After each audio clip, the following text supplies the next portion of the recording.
welcome to the Varside podcast. Tonight at the Varside Arms, we've got a grafter, a drinker, a darts. Well, not really. Jamie, how you doing, mate? Yeah, I'm doing all right. Yeah, as I was saying before, we got on here. I'm absolutely shagged out at the moment in between sort of moving down to Deal and that. I can see the pub out of the window here, and I'm about 8 meters away from it, and it's an incredible temptation. They leave the back gate open all the time, so I can just sort of sneak in between, sort of moving, trying to renovate this house that we've bought. Obviously, I'm the key driver behind the all-round entertainer, the Stephen Mulhern of his generation, Mr. Benjamin Nib. Yeah. So, we've got him lined up for ukulele tours across Kent. In addition to that, he's thinking about doing stand-up comedy, and he wants me to be his co-writer. But okay, so maybe he could do maybe you could do a bit of a gig on the podcast one night, and just give people a taste of what he can offer. Yeah, exactly that. And I'm going to try and book him in for a gig at the Brickies to get the crowd going before a game. Okay. Singing some of the old classics, and Can't Smile Without You, and that'd probably go down really well, wouldn't it? See if you can get some footage of him getting nicked at a match as well. Let you play it on the screens while he's. Yeah, he's quite good at that. Yeah, he's quite good at finding trouble. But that's the Nib for you. He's a bit rock and roll. He's a bit sort of like a Liam Gallagher. He's kind of the Keith Moon of the modern day, really, isn't he? He's a loose cannon, but details of the tour will be announced very, very soon. Yeah, I'm going to absolutely flog him to death. Okay, and make millions. Oh, not literally flog him. You're going to just try and sell him a lot, right? Yeah, you couldn't sell him for anything, really. I mean, once you public flog him, probably actually gets a good price nowadays, I would imagine. Well, yeah, I mean, it's sort of de rigueur, isn't it? Yeah, definitely. That's a good idea, actually. Yeah, I could, get some. What are the stocks? And I could just, people could pay to chuck things like tomatoes and rotten vegetables at him. We'll make a killing. That's another. We'll just have a sign saying "throw fruit at Harry Potter." Yeah, exactly. And also, he doubles up as many lookalikes. You've got Ben Mitchell from EastEnders, Harry Potter. Anyone that wears, he could even be an Andy Green impression. He doubles. You put bigger glasses on, you get Deirdre Barlow, don't you? So it's yeah, exactly. Well, he's got the wigs, hasn't he? But anyway, I'll leave it there and we'll crack on. Always an opportunity to promote my latest artist. Don't miss an opportunity. That's what they say, isn't exactly. It? Apparently, opportunities mean money. Yeah, and we're also joined by Professor, Doctor of things that are very old. Rich, how you doing, mate? All right, thank you very much. I feel very old myself. I don't know about being an expert in anything else. Yeah.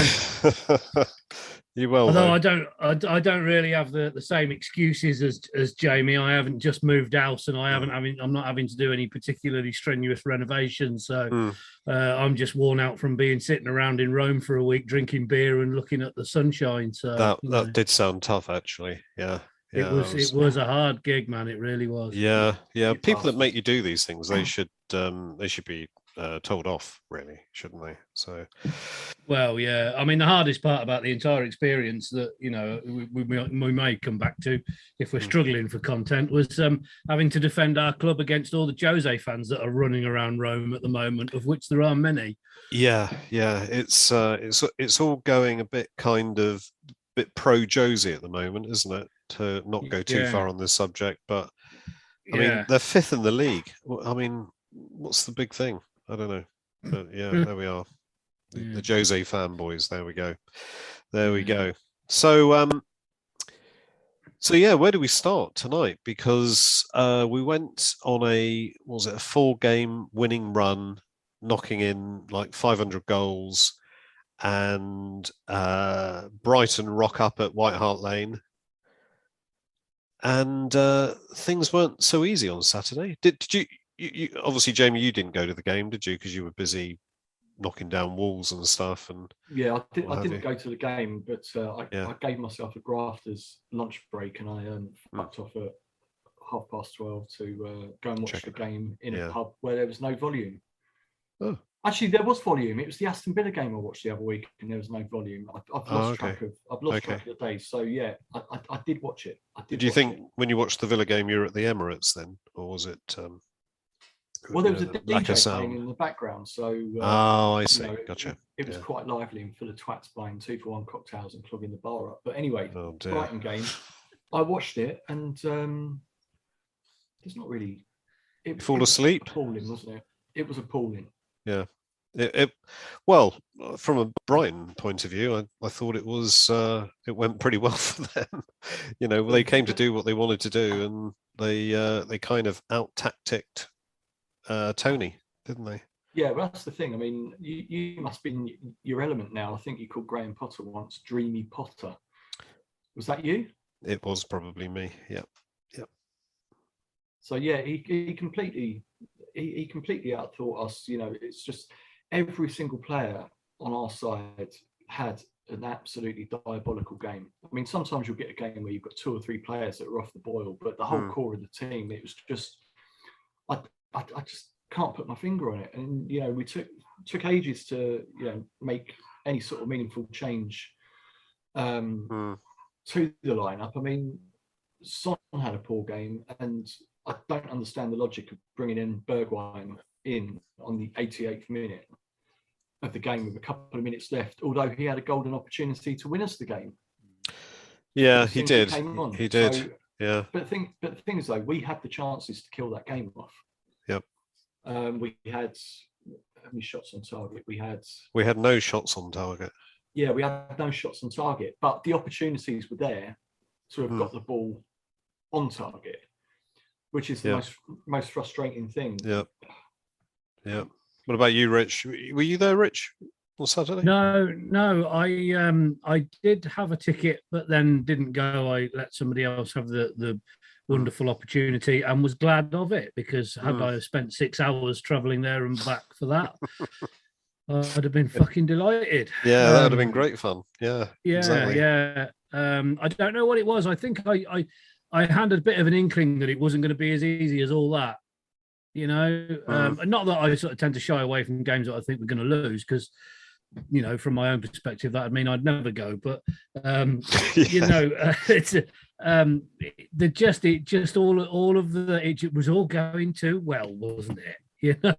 It was going very well. Yeah, I must admit though, I think I was one of the more kind of positive people, because I thought we were going to do a lot better than that. I went to the away game at the Amex, and we controlled that game really well, although it wasn't really we won 2-0, but we got a lucky early goal in that game, and I think that was the key, really, because had we got an early goal in any way on Saturday, I think it would have been a totally different game, because Brighton came to compress all the space, stop all those passes being made up the pitch, and they did that for the rest of the game. Just, in fact, they were the better team. They were the better attacking team as well. To be fair to them, I think watching the game as well, one of the issues is something that sort of struck a chord with me. It's like going back to a game where we were playing under Poch, and we just did not have a plan B or any idea as to how to change tactics or formation to try and nullify what Brighton were doing to us. There just seemed to be no idea on what to do, really. Yeah. But again, as I said at the start, we did have the chances to kill the game. Bergwijn comes on 88 minutes. If he connects with that, hits the ball on target, it's a goal, and it's a Conte masterclass, isn't it? It's just a very, very fine line, isn't it? I think it is. Yeah. I mean, I think the other thing as well was about 10 minutes before that. It might even been earlier than that. 2 or 3 times this season, Reguilon or whoever is running in from the left wing back position makes contact with that ball at the far post, and then we're 1-0 up. That was before they scored, wasn't it? And like you say, at that point they have to come out, which is what happened with Villa, isn't it? They then had to come out, and it gives us the opportunity to start exploiting space. But exactly, it seemed very much like he was set up with the view for them punching themselves out early, and they just didn't punch themselves out, did they? They were just extremely well disciplined. Actually, they were. Sorry, Andy. Just going back on what I've said, Bergwijn couldn't have won the game with that. No, it would have been 1-1, wouldn't it? He would have levelled it, and that substitution again, as I said, would have been a Conte masterclass. But just incredibly poor. The thing is with Conte, though, historically and typically, he never changes his style. He never changes his formation.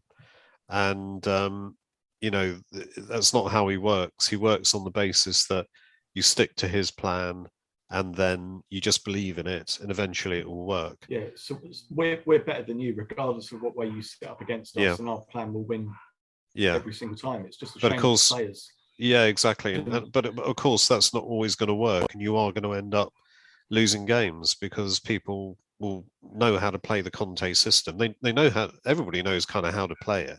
It's just whether you can overcome it. That's the, it's a decent system when you've got it ticking. But on the Saturday, we were forced back by Brighton, but we didn't play the ball quickly enough. So every time we were passing it around, it was so ponderous that they could get in position. It was really easy. We didn't try and also our wing backs, I think, for that particular game, Royale and Reguilon are both quite weak wing backs. They're both really defenders trying to be wing backs. And I just don't think, it would have been as good had we had Sessegnon and Doherty there. But this is what we have for the rest of the season, really. And although I wouldn't be surprised if Sessegnon comes back for the next game. So, were you surprised with the lineup at all, or was that was probably a fairly kind of obvious thing to happen, wasn't it? The way he lined us up. I think he wasn't going to bring in anybody new, was he? I mean, it was obviously the best team that we could put forwards, bearing in mind on the bench you had Sanchez, Winks, Rodon, Sessegnon, Dracula, Bergwijn, Lucas Moura, and a couple of kids. So we've obviously gone on a four game unbeaten run. So why change? Exactly. Things? Yeah. Just a question for you both on that.